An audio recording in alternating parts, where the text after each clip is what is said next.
მოგესალმებით, ეთერშია გადაცემა ყვითელი მიქსი და მე მისი წამყვანი თამარ აზნაძე გახლავართ. დღეს ჩვენთან სტუდიაში მოწვეული ყავს ინდური კულტურის ცენტრის დამფუძნებელი, ქორეოგრაფი და შესანიშნავი მშვენიერი ქალბატონი ნინო კრავეიშვილი. მადლობა მოგწონებით. მოგესალმებით, მივესალმებით თქვენს მაყურებელს, პირიქით მადლობა რომ დამპატიჟეთ და სხვათა შორის ინდოეთის მოყვარულების სახელით მადლობა რომ ამ თემით დაინტერესდით. მადლობა. აი ინტერესის ყველაზე მკვეთრი სხივი თქვენ ცხოვრებაში ინდოეთი. აი როგორ დაიწყო ქალბატონო ნინო ეს გაიხსენეთ? სხვათა შორის არაერთხელ მაქვს ეს ნათქვამი რომ ინდოეთი ძალიან შორეულ ბავშვობიდან შემოვიდა, შორეულ ბავშვობაში შემოვიდა ჩემს ცხოვრებაში, მაგრამ ნუ ალბათ რაღაცა გარკვეული ეტაპების გამოყოფა მაინც შეიძლება, იმიტომ რომ ბავშვობაში ეს იყო უბრალოდ ვიზუალური ინტერესი, შემდეგ თანდათანობით რაღაც კულტურის მიმართ ინტერესი და მოგვიანებით უკვე წლების შემდეგ, როდესაც მათ ფილოსოფიას გავეცანი, ეს იყო რაღაცა გარდამტეხი მომენტი, იმიტომ რომ იმდენად ახლოს მოვიდა მათი ფილოსოფიური ხედვა ჩემ შინაგან სამყაროსთან, რომ აი ასე მგონია, რომ თავიდან დავუახლოვდი ამ ქვეყანას, თავიდან რაღაცა უფრო მჭიდრო გახდა ჩემი კავშირი ამ ქვეყანასთან. ნუ მე კი იცით, რომ ეს ყველაფერი რაღაცნაირად ეს ინდური სამყარო ჩემს ყოველდღიურობაში გადმოვიტანე და ასე მოვდივარ. თან ძალიან საინტერესო და ლამაზად საუკუნეა მოვდივარ ინდოეთიას. ლამაზად, დიახ. აი რა გასწავლათ ინდოეთმა? თუ შეიძლება რომ ესე დაისვას კითხვა. ბრაულის მომცველი კითხვაა, მაგრამ მაინც ძალიან საინტერესოა. ხო, ინდოეთი, იცით როგორ არის, თუ მჭიდრო კავშირი გაქვს, ნუ ყოველდღიური შეხება, მჭიდრო კავშირი, ცოცხალი ურთიერთობა თუ გაქვს ინდოეთთან, მართლა ბევრ რამეს სწავლობ. ძალიან ცulis ადამიანის შეხედულებებს ცხოვრებასთან მიმართებაში, ცხოვრების საკითხებთან მიმართებაში. ხო, კონკრეტულად მე რა მასწავლა? პირველ რიგში მასწავლა მოთმინება, იმიტომ რომ მე ვარ ძალიან ემოციური ადამიანი შინაგანი ბუნებით და ინდოეთში უნდა იყო მშვიდი, ინდოეთში უნდა იყო მომთმენი, ინდოეთში უნდა შეგეძლოს ლოდინი, სხვანაირად შეუძლებელი, სხვა გზას არ გაძლევს, გაგიჟდები უბრალოდ და ნუ მასწავლა ის რომ ყველაფერი ვერ იქნება შენი კონტროლის ქვეშ, ყველაფერს ვერ გააკონტროლებ, რომას უნდა შეხვდე აბსოლუტურად შვიდად. გარდა ამისა, როცა მათ აი ყოველდღიურ ცხოვრებას უყურებ ყოველდღიურობაში ხვდები, რომ სიღარიბე არ არის უბედურება. აი რაც ყველაზე მეტად ჩანს, რომ ღარიბი ადამიანი შეიძლება იყოს ღიმილიანი, შეიძლება იყოს ბედნიერი და ნუ ფული არ უდრის მოკლედ მაგათვის ბედნიერებას, მაგათ უფრო სულიერება, უფრო ოჯახური ესეთ ღირებულებები, ეს ქმნის მათთვის ბედნიერებას და სიმშვიდეს. ხო, ნუ რა ვიცი, ბევრი რამ მასწავლა, თუნდაც ის რომ ლოგიკით ყველაფერს ვერ ახსნი, მე ლოგიკის ადამიანი ვარ, ჰაერისტიკი ვარ და ეს ჩვენი დამახასიათებელია. ანუ არის რაღაცები ჩვენს ცხოვრებაში, რასაც გონებით ვერ ახსნი, ლოგიკით ვერ ახსნი და აუცილებლად უნდა იგრძნო და ინტუიციას მოусმინო. რა ვიცი, ძალიან ბრძენი მასწავლებელია, ახლა ძალიან შორს წაგვიყვანს ყველაფერი, მაგრამ ბევრ რამეს გასწავლის ინდოეთი თუ გულისყურით მოусმე. თუ ინტუიციურად მიუდგები და მოусმე. გასაგებია. აი მე რომ ვუყურე თქვენი გოგონების ცეკვას, როგორ საოცრად ასრულებდნენ ცეკვას, თუ პედაგოგმა არ ჩადო ამაში დიდი სიყვარული, ცხადია ეს ესეთ ნაყოფს ვერ გამოიღებს და მე ვფიქრობდი, ხო ვუყურე წლები უკვე თქვენს უსაზღრო სიყვარულს და გატაცებას ინდოეთისადმი და ამ კულტურის მსახურებაში და როგორ ვფიქრობ, შესაძლებლად ვიგაჩნიათ რომ წინა ცხოვრებაში ინდოელი ყოფილიყავით, როგორი კითხვა არ ვიცი, მაგრამ როგორ გონი? თქვენთვის შეიძლება ეს იშოს, მაგრამ მე შეუძლებლად მიმაჩნია რომ არ ყოფილიყავი. იცით როგორი თემა, ამას ვერ დაამტკიცე პრინციპში არც არავის დასამტკიცებლად ვამბობ, მაგრამ ხომ შეიძლება, ნუ გასაგებია რომ ჩემი რელიგია, ქრისტიანობა გრძელავს რეინკარნაციას. ნუ ინდური ფილოსოფია აღიარებს რეინკარნაციას. ეს მოცემულობაა, მაგრამ ამ მოცემულობის მიღმა ხო არის ჩვენი შინაგანი ინტუიცია. არის ჩვენი შინაგანი შეგრძნებები და მე შინაგანი შეგრძნებები მეუბნება ამას, რომ ეს ასეა და რატო არ შეიძლება დავუშვათ წინა ცხოვრებაში ვცხოვრობდი ინდოეთში, დღესდღეობით საქართველოში ამ რეინკარნაციაში, ახლა ვიცნობს იცის რომ ზუსტად მიყვარს ჩემი ქვეყანა, და ახლა აქედან თავიდან სწავლობ, თავიდან ვეცნობი, თავიდან ვუახლოვდები, ნუ ამჯერად უკვე შორეულ, მაგრამ ერთდროს ჩემთვის ძალიან ახლობელ ქვეყანას. თითქოს იხსენებთ ამ ყველაფერს. იცით როგორ არის სინამდვილეში, ეხლა დიდ დროს არ წაგართმევთ ამ კითხვაზე, მაგრამ ეს უნდა თქვა ალბათ, იმიტომ რომ სინამდვილეში ინდური ფილოსოფია გვეუბნება, რომ რამდენიმეჯერ შეგიძლია ადამიანს მოხვიდე ამ სამყაროში და თანდათანობით გაძლევს შანსს ყოველ ახალ რეინკარნაციაში, განსხეულებაში შეისწავლო კიდევ და კიდევ უფრო მეტად ცხოვრება. ჩემი სარწმუნოება მეუბნება, რომ ერთხელ მოდიხარ ამ ქვეყანაზე, ამ სამყაროში, ნუ დედამიწა ამ ცხოვრებაში და ახლავე უნდა გააკეთოს სამართლისო არჩევანი. ანუ სინამდვილეში ორივე გვეუბნება, რომ ყველაფერი ჩვენს ქმედებებზეა დამოკიდებული და ამაზეა დამოკიდებული შედეგი. ინდურ ფილოსოფიაში შედეგი ესაა, რომ გახვიდი ამ სამსარას წრიდან, გააღწიო ამ რეინკარნაციის წრიდან, ჩემთან ეს არის მოხვდა მარადისობაში. ანუ ორივე საბოლოო ჯამში მივდივართ ერთ მისამართზე. შესაბამისად, თუ ადამიანის სიღრმისეულად მიუდგება ორივეს, ძალიან მარტივად შეიძლება ისეთი გადაკვეთის წერტილების პოვნა, რომ ასეთი მიუღებელი არ იყოს რეინკარნაცია. ხა თუ ადამიანს უნდა ჯიუტად იმეოროს, არ შეიძლება, კი ბატონო, ასეც მისი პოზიცია. მე ვგრძნობდი ამას ჯერ კიდევ კინოთეატრის ეკრანებზე რომ უყურებდი ინდურ ფილმებს. გრძნობდი თითოეული ლოკაციის დანახვისას და შემეძლო მეთქვა სად ყოფილვარ და სადაც წინასწარ. მე ვიგრძენის პირველად რო ჩავედი ინდოეთში და ვამბობ ხოლმე რომ მეგონა რომ სახლში დავბრუნდი. იმდენად დაცული მე სიზმარში ვხედავდი ადგილებს, ორჯერ იყო ასეთ შემთხვევა, სადაც ფეხი არ მქონდა დადგმული, მაგრამ მე დავგეგმე და ჩავედი და ვნახე. მაშინ ამესენი სხვანაირად. რა საოცრება. ისე რომ მე დარწმუნებული ვარ წინა ცხოვრებაში. კი, აი ლაქშმი როგორ დაიბადა? ცეკვის ანსამბლი, რომელსაც ხელმძღვანელი. ლაქშმი სიყვარულით შეიქმნა, უდიდესი სიყვარულით ამ ქვეყნის მიმართ. ლაქშმი სხვათა შორის შიშველი ხელები და ენთუზიაზმით შეიქმნა. ამაში დამეთანხმება ყველა, ვინც იმ პირველ წლებში ჩემთან ერთად ჩემს გარშემო იყო. ლაქშმი მაშინ შეიქმნა, როცა ძალიან მწირი იყო ინდოეთის შესახებ ინფორმაცია და ეს ახლა ძალიან ხელმისაწვდომი რო არის მარტივად ასე არ იყო და ძალიან დიდი შრომა გვჭირდებოდა იმისთვის, რომ სულ ვამბობდი და ვამბობ, რომ ჩვენ სწავლობდით და ჩვენ ვასწავლიდით. ჩვენ სწავლობდით და შემდეგ უზიარებდით ამ ინფორმაციას შეკრებილ ადამიანებს ჩვენს ღონისძიებებზე და იყო წინამორბედებიც, ეს აუცილებლად უნდა ვთქვა, თბილისში იყო სარასვატი მანამდე, წლების წინ იყო სიტარა, მე კინოთეატრ ახმეტიში, მაგრამ იმ დროს, როცა მე პატივს ემუზმოთ ყველა ადამიანის შრომას, მაგრამ პერიოდში როცა ლაქშმი შეიქმნა, არც ერთი მათგანი აღარ ფუნქციონირებდა და შესაბამისად ასე დაიბადა. რა ვიცი, ბევრი რამ გამოვიარეთ, ბევრი მადურობაც, ადამიანური ბუნებაც, მაგრამ მე შემიძლია ვთქვა, რომ დღესდღეობით თუ ვინმე ინდივიდუალურად 1-2 ადამიანი თუ ვინმე ცეკოს ყველას ლაქშმის სკოლა გავლილი 3 წელი მინიმუმ პირველი ცნობადობა ლაქშმიში მიიღო. მოკლედ შემიძლია ვთქვა, რომ მე ძალიან ბედნიერი ვარ, რომ ეს შემძლე და რა ვიცი, ისეთი არქივი მაქვს, უზარმაზარი ბედნიერი მომენტების არქივი და სიბერეში გავხსნი და მუხართან ჩაუჯდები. ძალიან ლამაზი და ყოჩაღი მონდომებული გოგონები ყავთ, ცეკვავენ არაჩვეულებრივად. 4 თაობა შეიცვალა ლაქშმიმ და ფაქტურად მე 4-ვე თაობასთან ძალიან ბედნიერი მოგონებები მაკავშირებს. ინდოეთში მოგზაურობა გაიხსენეთ, რომელმა ქალაქმა მოახდინა თქვენზე განსაკუთრებული შთაბეჭდილება? ინდოეთში მოგზაურობა, რომელი ერთი არ ვიცი, ალბათ ერთი გამოყო პირველ მოგზაურობას, იმიტომ რომ როგორც პირველი, ეს იყო კინოფესტივალზე, ქართულ ინდურ ფესტივალზე ნიუ-დელიში, თბილისში, საქართველოში ცხოვრობს ჩვენი ყველას მეგობარი ინდოეთის მოყვარული სტაკან პრაშერი ასეთი ადამიანი და მისი ორგანიზატორობით გაიმართა ეს და ეს იყო საოცარი დღეები. მაქედან დაიწყო ჩემი შეხება ინდოეთთან და შემდგომ უკვე დამოუკიდებელი მოგზაურობები იყო. ყველაზე მეტად ალბათ დელი დამამახსოვრდება იმით, რომ ეს იყო ჩემი პირველი შეხება რეალური ინდოეთთან. ახლა ასე ძალიან ძნელია 28 შტატია ჩამოთვალოთ, თუნდაც ისინი რაც ვნახე, მაგრამ გამოყოფ ალბათ მუმბაის, რომელიც ჩემი ბავშვობის ოცნება იყო. ალბათ ბოლივუდიდან გამომდინარე თავიდან, მაგრამ აი როცა მოვხვდი მუმბაიში, მივხვდი რომ ბოლივუდში არც გაგახსენდეს, საოცარი ქალაქი, აუცილებლად უნდა ნახოს ყველამ. ასევე ბავშვობის ყველას ოცნებას უკავშირდება თაჯ-მაჰალი, აგრა. რა თქმა უნდა, საოცარი ქმნილებაა, რა თქმა უნდა. უფრო რომანტიზირებულია ალბათ აი ეს შაჰ-ჯაჰანის და მისი მეუღლის სიყვარულის ზამბის გამო და რაღაც ხსოვნის პატივსაცემად, მაგრამ თვითონ ქმნილებაც საოცარია. რა შეიძლება კიდე გამოვყოთ, აუცილებლად უნდა ნახოს ადამიანმა რაჯასტანი. შტატია, კერძოდ იქ რამდენიმე ქალაქი ჯაიპური მით უმეტეს ეს ვარდისფერი ქალაქი, ვისაც ისტორია აინტერესებს. თუ ვინმე წმინდა ქალაქები აინტერესებს, ასეთი ძალიან ბევრია, ვარანასიდან დაწყებული მიცვალებულთა ქალაქს რო ეძახიან, სადაც მიდიან ადამიანები, რომ სიკვდილის ბოლო დღეები გაატარონ, რომ იქ მოხდეს მათი კრემაცია და განგასწვალს გაატანონ. ეს ცოტა სულიერების კუთხით აინტერესებული ადამიანებს. საერთოდ განსხვავებულია სამხრეთ ინდოეთი, პენჯაბი საერთოდ განსხვავებულია.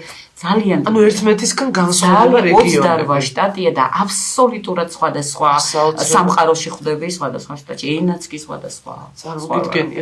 ვარდისფერი ქალაქი რას ნიშნავს? ვარდისფერი ქალაქი უბრალოდ იმ შეფერილობიდან გამომდინარეა მიცემული, რაც ნაგებობები რაფერისაც არის, დიახ, სპეციალური ტორფია ესეთი და აქედან არის სახელი. ისე მთლიანობაში ჯაიპურია, ჯაიპურზე საუბრობთ და საოცარი კნელებები. აი, თაჯ-მაჰალი ხო ასე რომანტიზირებულია. არის მან ქარების სასახლე ქვია ჰავა-მაჰალი, აი მას რო ნახავ და მე ხვდები რომ საერთოდ სხვა განზომილებაში ხარ. დადიხარ და გონია რომ დედოფალი გონია თავი. ოღონდ ყოველგვარი გადაჭარბების გარეშე ვამბობ. ნუ თითოეულ ქალაქში რამდენი რამას ანახავი, ეს არ არის მხოლოდ ერთი საოცრებია. ერთი დროს საგვარტნებს ეს უბრალოდ ყველას ვერ ჩამოთვლი. ქალბატონენინო, აი თქვენ როგორ ხედავთ? თუ აქვთ საერთო ქართველებს და ინდოელებს რაიმე თვისებები? მთელი ცხოვრება ამ საერთოებს ვეძებ, ვცდილობ, რაღაცნაირად, აი, ვამსგავსებ, მე უზიარებ მეგობრებს და მეუბნებიან, კარგი რა, ეხა გეჩვენება შენ რა გავს. მოდი ხუმრობის გარეშე რომ ვთქვათ, კი, არის ბევრი საერთო ალბათ. დავიწყოთ იქიდან, რომ მიუხედავად განსხვავებული რელიგიისა, ორივე ერისთვის რწმენა ძალიან დიდი მნიშვნელობა აქვს და ფაქტობრივად რწმენაზე დგას ერი.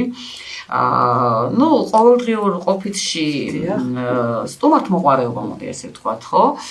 ჩვენ თუ ვამბობთ, რომ სტუმარი ღვთისა, ინდოეთში ამბობენ, რომ სტუმარი ღმერთია. არ არის ახლა ეს მსგავსება დამოკიდებულება სტუმრის მიღება, დღესასწაულების აღნიშვნა, ოჯახების ერთად შეკრება, ეს რაღაც დივალი, ახალი წელი, ბევრი რამ შეიძლება უფროსებისადმი პატივისცემა, თაობების ერთად ცხოვრება, ეხლა ჩვენთვის ხო არ არის, შეიძლება ხან ნელ-ნელა მოიშალა, მაგრამ იყო ყოველ შემთხვევაში. ბევრი სიტყვები გვაქვს საერთო, ეხლა შეიძლება ეს დამთხოვება, შეხოთიშორის არსებობს ასეთი ჰიპოთეზა. დიახ, პური უბრალოდ სხვაგვარია და ბევრი ასეთი დარდი და ასე შემდეგ. არის ასეთი ჰიპოთეზა, შეხოთიშორის არის თუ არის დროული წამი. საბჭოთა კავშირის პერიოდში რამდენიმე ინდოელი ისტორიკოსი მუშაობდა ამაზე, იკვლევდნენ ინდოეთში მცხოვრები გუჯარების ყოველდღიურ ცხოვრებას და მათ აღმოაჩინეს, ეს საბჭოთა კავშირის პერიოდია, აღმოაჩინეს საერთო მათ ყოველდღიურ ცხოვრებას ფოლკლორში, ტანსაცმელებში, ორნამენტებშიც კი ამ გუჯარებსა და ქართველებს გურჯებს შორის და ნუ მაშინ იყო რამდენიმე წერილი გამოგზავნილი, მე არ ვიცი რა განვითარება მოყვა მას, მაგრამ მახსოვს რომ რამდენიმე ქართველი ისტორიკოსი გამოეხმაურა და ნუ დააკავშირეს ეს ყველაფერი თემურლენგის პერიოდთან, როცა ძალიან დიდი რაოდენობით ტყვეები წაიყვანა და მას ჰქონდა ასევე ინდოეთის ჩრდილოეთი ნაწილი დაუბრობელი და ნუ სავარაუდოდ არსებობს იმის ვარაუდი, რომ ეს ჰიპოთეზა იყოს სინამდვილე, ასე რომ საერთო ბევრი შეიძლება გამოინახოს თუ ამ ხრივ დაინტერესდება ადამიანი. ნაკლებად ალბათ, მაგრამ მე სულ ამ მსგავსებებს ვეძებ. და სულ ცდილობ, რომ რაღაცა საერთო ვიპოვო. ხო, ისე ინდო მამაკაცებს თუ მოусმენთ, ქალებიო, ქართველებიც და ინდოელებიც ძალიან ეჭვიანები არიან. ხუმრობით მეგობრებს მეუბნებიან ხოლმე. და საოცრება. აი, სამზარეულო, ინდური სამზარეულო. თქვენ როგორი დამოკიდებულება გაქვთ? მე დავაგემოვნე თქვენს ერთ-ერთ ღონისძიებაზე, ეგრეთ წოდებული პანიპური, ეს იყო რაღაცა საოცრება. ეს უფრო დასახელმსებელია, ინდოეთის დასახელმსებელში, მაგრამ ძალიან გემრიელი.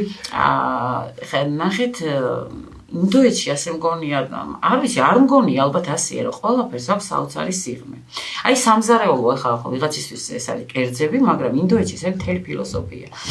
სამზარეულო ეფუძნება, ემყარება აიურვედას, ნუ ვინც არ იცის, ეს არის სამედიცინო და ესეთი მცენარეული, ესე ვთქვათ, ფილოსოფია მარტივად რო ვთქვათ, მცენარების სამკურნალო თვისებების შესახებ და თითოეულ სანელებელიც რო აიღო, ყველას თავისი სამკურნალო თვისებები აქვს. ახლა ჩვენთან უკვე ფართოდ მოვიხმართ უკვე კურკუმას, იქ კარდამონს, ზირას და ნუ ასე თუ ისე უკვე ადამიანებმა იციან. სხვადასხვა აიურვედას შესახებაც უკვე გაიგეს.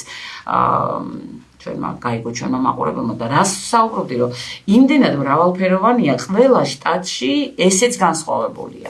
ნუ პირობითად რო დაყო, ეხა ჩრდილოეთში უფრო მოიხმარენ ხორცს, სამხრეთში უფრო ბრინჯი და ზღვის პროდუქტები იცით ალბათ რომ უმეტესობა ვეგეტარიანელია.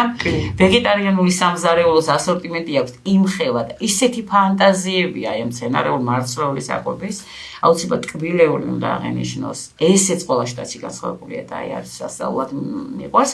და აი თქვენ რო პანიპური ახსენეთ, ეს არის ქუჩის სამზარეულო. ყველა ქალაქში შეხვდებით სტენდებს, სადაც ქუჩაში შეგიძლია ესეთი წასახემსებელი მარტივად დააგემოვნოთ ინდურ ჩაისთან ერთად და სხვათა შორის არსად ისე გემრიელს არ ამზადებენ ინდურ ჩაის როგორც ქუჩაში. და ის მითები რაც ვრცელდება, ესეც უნდა ვთქვა ალბათ რაღაც ქუჩის სამზარეულოსთან დაკავშირებით საშინელი და ვაწყდები. მე არ ვიცი ეს ხალხს ადიღებს ამას. იმიტომ რომ მე ფაქტიურად მიყვარს ქუჩი, მე მიყვარს ადამიანებთან კომუნიკაცია. ქუჩის სამზარეულო ამის შესაძლებლობას გაძლევს.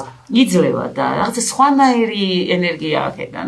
ახლა მე მაგალითად დელიში თუ ეს არ დავაგემოვნე, მგონია რომ რაღაცა ნაკლუბი შეიძლება მრჩება.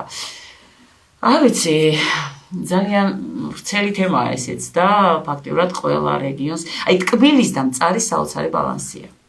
საოცრად მწარე კერძები და მერე უცებ დესერტი, საოცრად ტკბილი თაბლით, სიროფით და ასე შემდეგ. საინტერესო.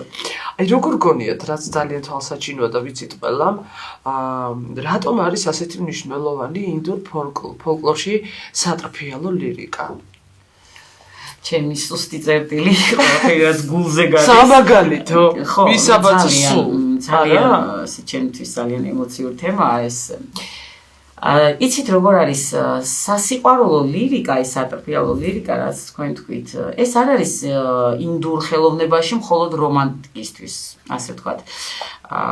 ცოტა უფრო ღრმა სულიერი ფესვები აქვს ამ ყველაფერს.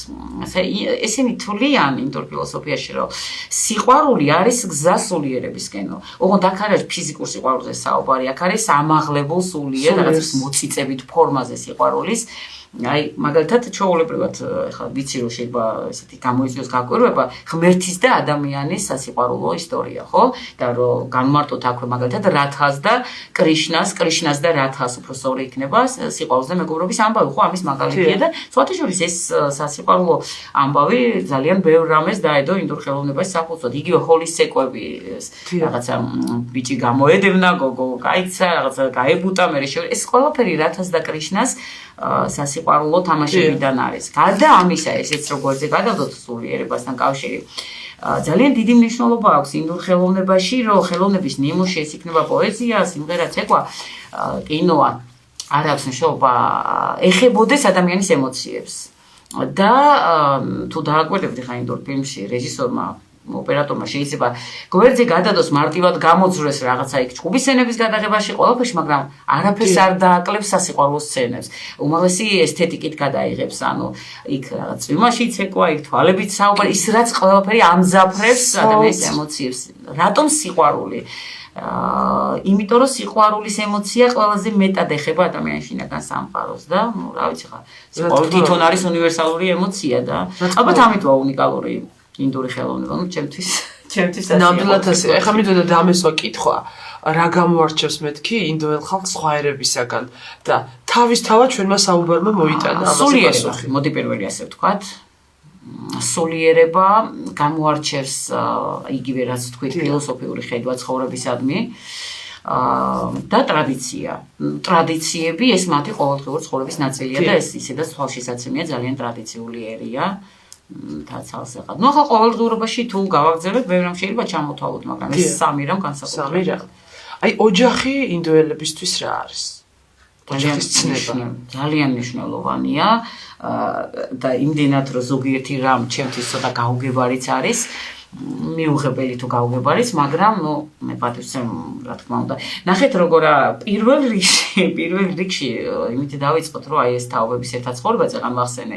ბებიები, ბაბუები, შვილები, ძლები, შვილიშვილები, სიძეები, ნუ ეს რაღაცა ბიძები, ვიცი 20-30-მდე ადამიანი შეიძლება ცხოვრდეს ერთ ჭერქვეშ. აი ეს ვიდეო სერიალებშიც ჩანს. არის ეგრეთი, არის სინამდვილეში, ხა შეიძლება დიდ ქალაქებში უკვე თანდათან ესე არ არის, მაგრამ რაღაც ნელ-ნელა იშლება, მაგრამ ძირითადად ჯერ კიდევ ასია და არის იერარქია, ჩვეულებრივ უფროსისადი პატივისცემა, გენდერული თვალსაზრისით ხა მამაკაცია მაგალითად წარმართველი და ქალს უფრო ევალება ოჯახი და ასე შემდეგ შვილების აღზრდა.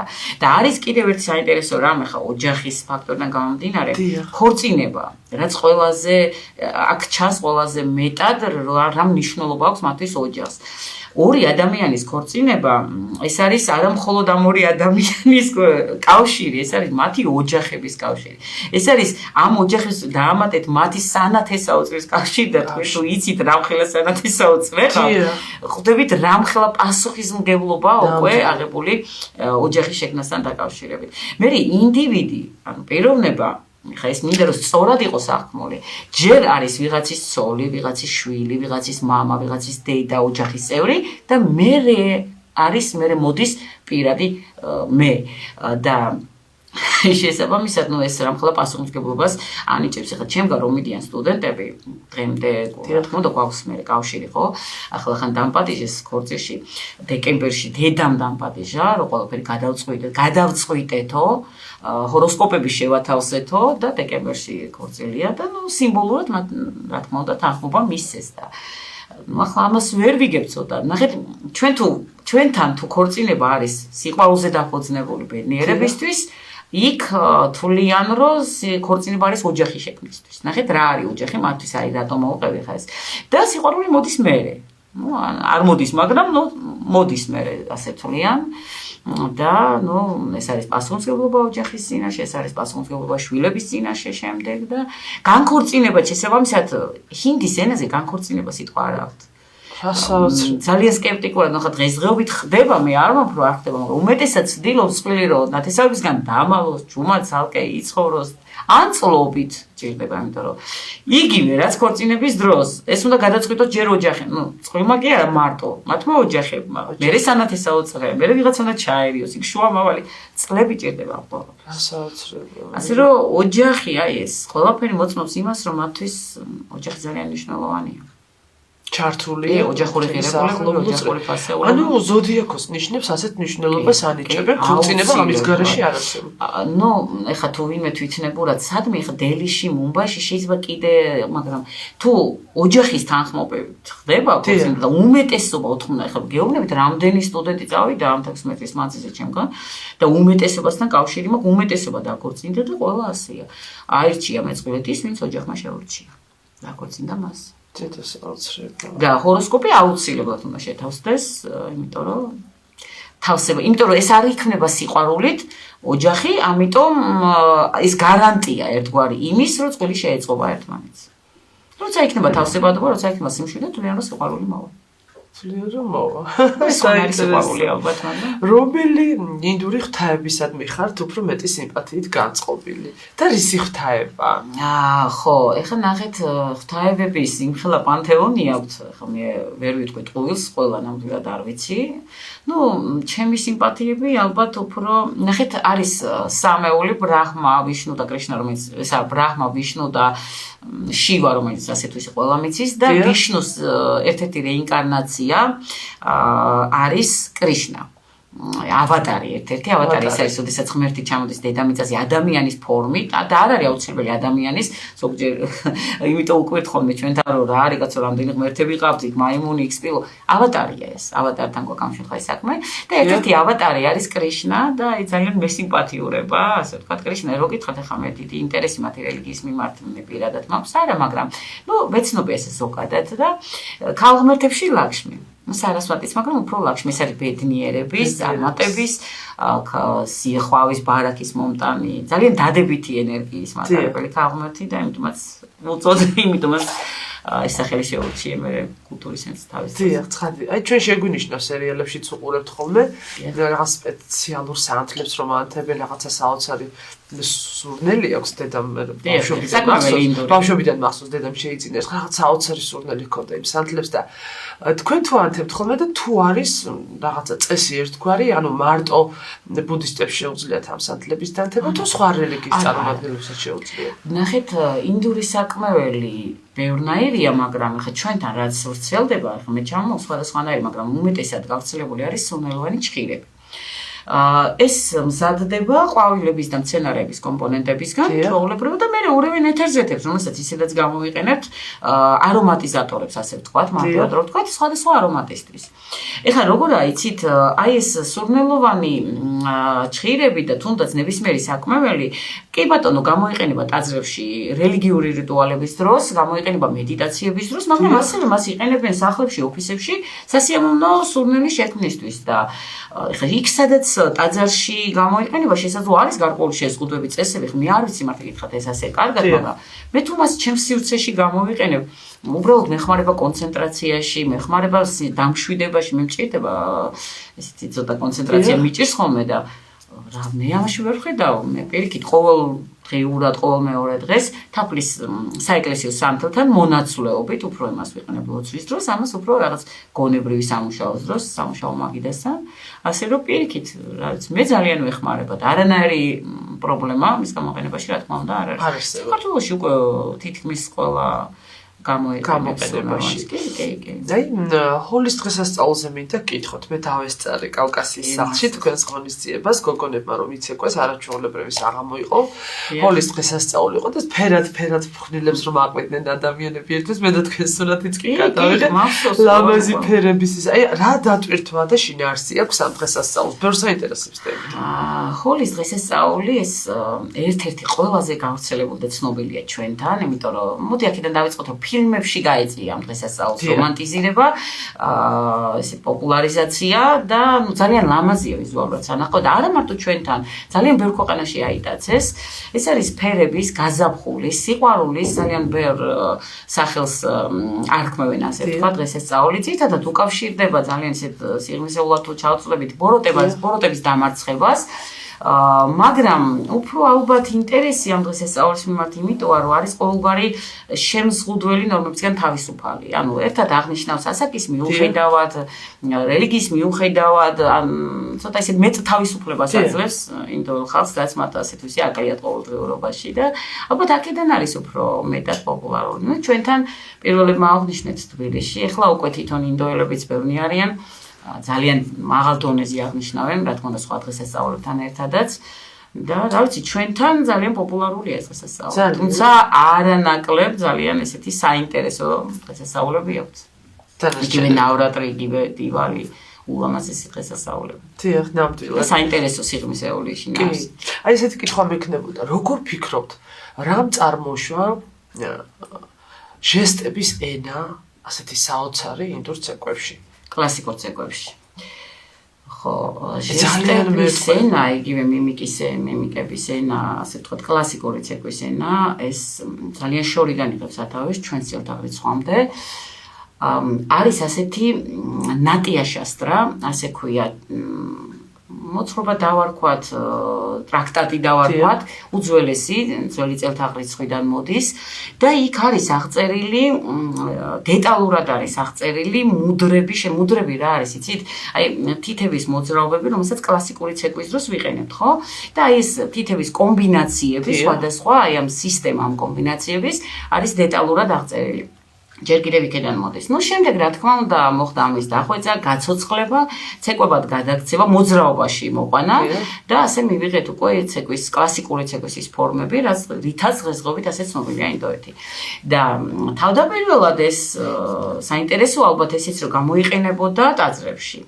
რელიგიური დღესასწაულების დროს, რელიგიური რიტუალების დროს და მისი დანიშნულება იყო ამა თუ იმ ღმერთის, ასე ვთქვათ, სიმბოლურად წარმოჩენა მაყურებლის აუდიტორიის წინ, ან მოყოლა რაიმე ისტორიის ამა თუ იმ ღმერთის შესახებ და წარმოიდგინეთ მოცეკვავე პოზის მიმიკის ჟესტის, რომელშიც ჩართულია წარბი, თვალი, ყველაფერი აბსოლუტურად მუდრები, თითების მოძრაობები და აი ამ მთელი გონება ხო ჩართულია, ემოცია სული ჩართულია, ფიზიკური სხეული ჩართულია, მთლიანად ჩართულია ამ დროს იმხელა პროცესი მიმდინარეობს, იმდენად რთულია, ყოველად არ ვამბობ ხოლმე, რომ ძალიან რთული ფენომენია კლასიკური ცეკვა, ხა ჩვენ რო ვცეკვავთ აქ ვიღაცები კლასიკურ ცეკვას და რომ გონია საშინელი კარიკატურა კლასიკური ცეკვის სიმართლე გინდათ, მე იმიტომ შევეშვი რაღაც პერიოდში მეც ვაკეთებდი ამას ლაქშმში, მაგრამ მივხვდი რომ იცით როგორა ფიზიკურ დონეზე დაკოპირება ყველაფერი შეიძლება, მაგრამ იქ ისეთი სიღრმეა ჩართული უნდა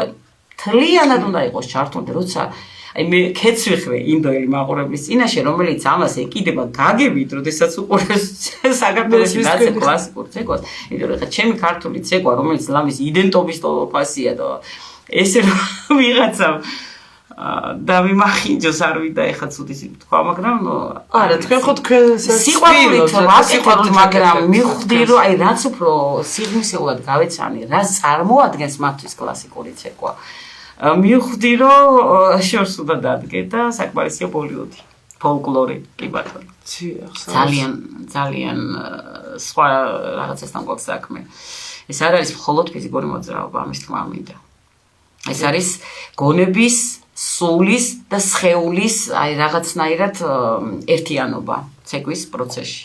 მოცეკვავის მხრიდან. დიახ, მესმის ძალიან კარგად, კი, ნამდვილად ასეა. და აი სამომავლო გეგმებზე მინდოდა მეკითხა, თუ გექნებოდა ცურვილი გაგემჟღავნებინა თქვენი სამომავლო გეგმების შესახებ. მე არ მინდა რომ თქვენ თავი დაანებოთ ამ საქმიანობას, ძალიან საინტერესოა და საშუალო ყველაფერს აქვს დასაწყისი და დასასრული. 16 წელი მართლა გულწრფელად უანგაროდ ჩავდე ამ ყველაფერში. მე რაღაცები იცვლება ჩვენ ცხოვრებაშიც, გება მომენტები როცა რაღაცებს სულით. ნუ ახლა უცებ დავანებო არა, მაგრამ უკვე 2 წელია რაც შევამცირე მხოლოდ ჯგუფი დავტოვე, ხა აღარ მინდა ამაზე საუბარი, ალბათ მოვა ეს დროც, რა თქმა უნდა.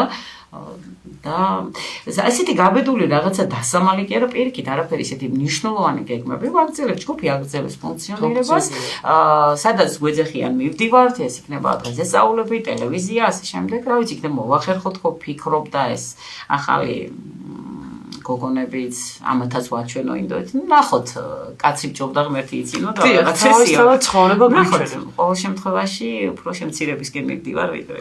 დიახ. ყოველ შემთხვევაში თქვენ სიყვარულს რა თქმა უნდა. ინდოეთის კავშირები ინდოეთთან უკვე სულ სხვაა და რა თქმა უნდა. ეს თქვენი შინაგანი სიყვარულის გამოცხადება ინდური ხელოვნებისადმი, რომ ემსახურეთ ამ საქმეს ასეთი სიყვარულით, გატაცებით, ლამაზად, ეს საქმე უკვე გაკეთებული გაქვთ თქვენ და არის არაჩვეულებრივი შედეგი, ძალიან ლამაზი შედეგი. მე თუნდაც თქვენს ქალიშვილს ხათუნას რო ვუყურე, ეს ულამაზესი გოგონა როგორც ცეკვა და ინდოეთის ცეკვებს თუ დედამ თუ არ ჩადო ბავშვი ეს სიყვარული სხვათაშორის ღამეებს ათენებდა ეს პერიოდი, იმდენად დაინტერესებული იყო, ნუ მე ეხლა როგორც არაჩვეულებრივი გოგონა, რომელიც ესეთი ოსტატობით, ესეთი სილამაზით ძალიან მეხმარებოდა ჩემი მაშინახელი იყო პერიოდში. და იტყოდი რომ ეს ბავშვი არის ამისთვის დაბადებული. და ძალიან ბევრი ნიჭიერი და ძალიან კარგი მოცეკვა იყო ლაჩმიში თავის სხვადასხვა ეტაპზე, სხვადასხვა დროს. მე ყველა მათგანი მახსოვს და ყველა მათგანთან ძალიან კარგი მოგონებები მაკავშირებს მე პირადად. დიახ, ძალიან კარგი და საშუალო საქმე გააკეთეთ. მე კლავაც გისურვებ წარმატებებს. მაყურებელს კი შევახსენებ, რომ გადაცემა ყვითელი მიქსი იყო ეთერში თამარ აზმაძესთან ერთად და დღეს ჩვენი შესანიშნავი სტუმარი გახლდათ ინდური კულტურის ცენტრის დამფუძნებელი ანსამბლ ლაქსმის ხელმძღვანელი ქალბატონი ნინო კრავეიშვილი. მადლობთ ყურადღებისათვის.